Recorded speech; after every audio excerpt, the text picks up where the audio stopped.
So guys, मेरे channel पर आपका स्वागत है। और आपको पता है कि मैं ज़्यादातर सिक्योरिटी की रिलेटेड वीडियो और दुबई की लाइफ के ऊपर वीडियो डालता हूं, और इसके अलावा और भी इधर जॉब्स वगैरह के ऊपर वीडियो डालता ही रहता हूं। और टेक चैनल था मेरा वैसे जे, और उसको मैं अभी धीरे धीरे कम कर रहा हूं और दुबई लाइफ एंड जॉब के रिलेटेड वीडियोस में बढ़ा रहा हूं। तो इस वीडियो के मैं अपनी छुट्टी के बारे में बात करूंगा, कितने दिन बाद मुझे डे ऑफ मिला। लगातार 35 से 40 डे हो चुके हैं गाइस, आज मुझे ऑफ मिला है और आज का ऑफ खत्म होने वाला है, क्योंकि सुबह सुबह मैं दुबई मॉल चला गया था फिर से, क्योंकि टेक का मुझे अभी भी शौक है, कम नहीं हुआ। तो basically MacBook new and iPhone 17e and S26 ultra launch हुआ है। उन चीज़ों को देखने एंड एक्सपीरियंस करने के लिए मैं दुबई मॉल गया था, क्योंकि अभी इतनी हैसियत नहीं है कि उन चीज़ों को बाय कर सकूं। तो चलो गाइस, इन चीज़ों को साइड पर करते हैं और फिर से मेरी ऑफ के बारे में बात करते हैं, स्ट्रगल लाइफ के बारे में बात करते हैं कि दुबई में क्या क्या आपको झेलना पड़ सकता है। तो फरवरी के फर्स्ट वीक में ही मुझे ऑफ मिला था, जो मिला था, उसके बाद ऑफ मिला ही नहीं।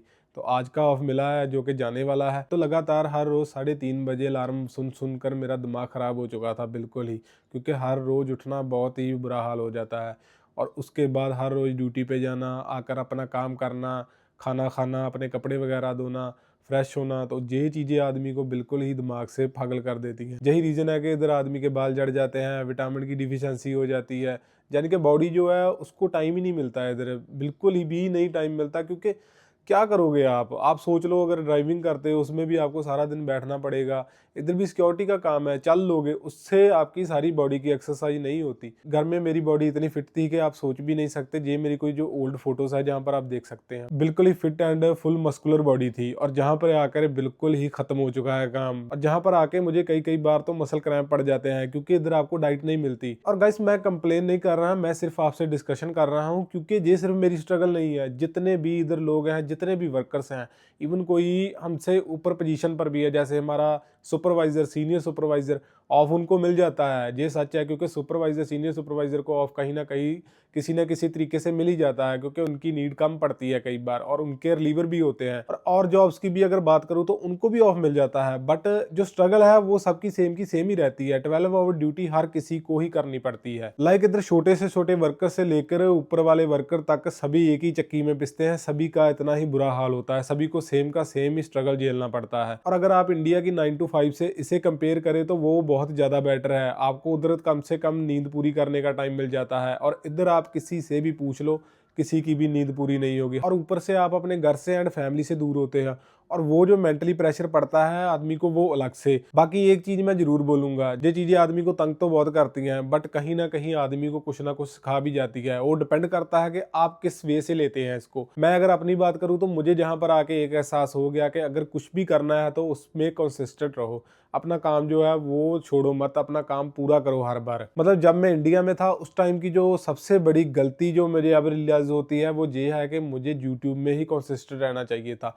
अभी इधर आके मैं 12 आवर ड्यूटी भी कर रहा हूँ और यूट्यूब की वीडियो भी रिकॉर्ड कर रहा हूँ, और यही चीज़ मैं अगर पीछे अपने इंडिया में कर लेता, घर में कर लेता, तो शायद मुझे इधर आना ही नहीं पड़ता। मतलब फ्यूचर तो किसी ने भी नहीं देखा, बट शायद ऐसा हो सकता था। दूसरी बात मैंने जहां पर आके ये सीखी कि अपनी फैमिली की वैल्यू भी आपको जहां पर आकर ही पता चलती है, चाहे वो कनाडा हो, चाहे अमेरिका हो, किसी भी देश चले जाओ, आपकी फैमिली की वैल्यू आपको तभी महसूस होती है जब आप अकेले होते हो। तो उस टाइम आदमी को अपनी फैमिली की जरूरत पड़ती है, और फैमिली ही होती है जो कि आपकी हर बात सुनती है उस टाइम। और तीसरी सबसे बड़ी बात जो कि आपके इंडिया जाने के बाद भी आपको काम आएगी, वो है सेविंग। सबसे बड़ी प्रॉब्लम यही है, जब मैं इंडिया में था मैंने 1 रुपया भी सेव नहीं करके देखा, जितने भी पैसे आते थे उड़ा देता था। उधर मैं फार्मर था, मेरी अपनी ज़मीन थी, और जितने भी पैसे आते थे बस साथ के साथ ही उड़ा देता था। बट इधर आके जब लगातार ड्यूटी करनी पड़ी इतना टाइम, इधर आके पैसे की वैल्यू पता चली, क्योंकि हर रोज मर मर के एक एक द्राम कमाया जाता है इधर। तो इधर आके इंसान को एक एक द्राम की वैल्यू पता चल जाती है। आदमी एक द्राम खर्चने के टाइम भी 100 बार सोचता है। बट कुछ लोग इधर पैसा कमाते हैं बट खर्चा करने के टाइम सोचते नहीं है। लाइक कुछ लोग ऐसे हैं कि जो आईफोन की तरफ भागते हैं, स्मार्टफोन बाय करना चाहते हैं, कोई S26 अल्ट्रा बाय करना चाहता मैं भी हूँ, बट मैं एज ए एसेट देखता हूँ इन चीज़ों को। यानी कि मेरे पास आईफोन 15 है, तो मैं उसे मेरे हिसाब से कुछ लोगों के पास आईफोन 17 प्रो से भी ज़्यादा यूज़ कर रहा हूँ। इससे वीडियो बनाता हूँ, वीडियो एडिट करता हूँ और यूट्यूब पे वीडियो डालता हूँ। तो मेरे लिए मेरा जो एसेट है,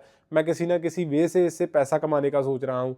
और आपको भी मैं यही सलाह देता हूँ कि पैसा सेव करो, ना कि इन चीज़ों पर उड़ाओ। अगर बाय करना भी है आईफोन यार, कोई ना कोई ओल्डर मॉडल बाय कर लो, आपके पैसे भी बच जाएंगे, काम आपको सेम का सेम ही मिलेगा दोनों चीज़ों से। और ये जो डिवाइस है वो यंगस्टर्स के लिए है, क्योंकि यंगस्टर्स जो है वो इन चीज़ों के पीछे बहुत ज़्यादा भागते हैं। सबसे ज़्यादा आईफोन का क्रेज है उन लोगों को, और यंगस्टर्स को कम से कम अपनी सैलरी का 20% सेव करना चाहिए, क्योंकि जब आप इंडिया में जाते हो तो आपको कुछ भी नहीं बचता। मिनिमम 500 दिरहम तो आपके अकाउंट में हर मंथ सेव होने ही चाहिए। बाकी लास्ट बात मैं आपसे एक और करना चाहूँगा, मैंने स्टार्टिंग में स्ट्रगल की बात की थी, जो कि कुछ भी नहीं है। हमारी स्ट्रगल देखूं तो वो बिल्कुल ही ज़ीरो है। अगर अपनी स्ट्रगल को मैं किसी लेबर वर्कर के साथ कंपेयर करूं, उनका इतना बुरा हाल होता है इधर के आप सोच भी नहीं सकते।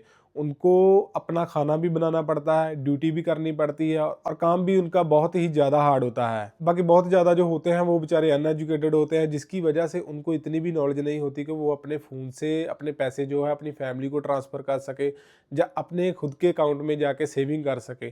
तो एटीएम मशीन्स के आगे जो है वो 10 तारीख को इतनी बड़ी लाइन लगती है कि आप सोच भी नहीं सकते। उनकी लाइफ जो है वो हमसे कहीं ज़्यादा हार्ड है। तो फिर से मैं बोलूँगा कि हमारी स्ट्रगल जो है वो कुछ भी नहीं है इधर। बाकी अगर वीडियो अच्छी लगी तो चैनल को सब्सक्राइब ज़रूर कर देना, और आगे भी मैं ऐसी वीडियो डालता रहूँगा। और अगर आपको किसी और चीज़ की इन्फॉर्मेशन लेनी हो तो आप कमेंट कर सकते हो, शायद मैं नीचे इंस्टाग्राम का लिंक भी डाल दूँ इस बार।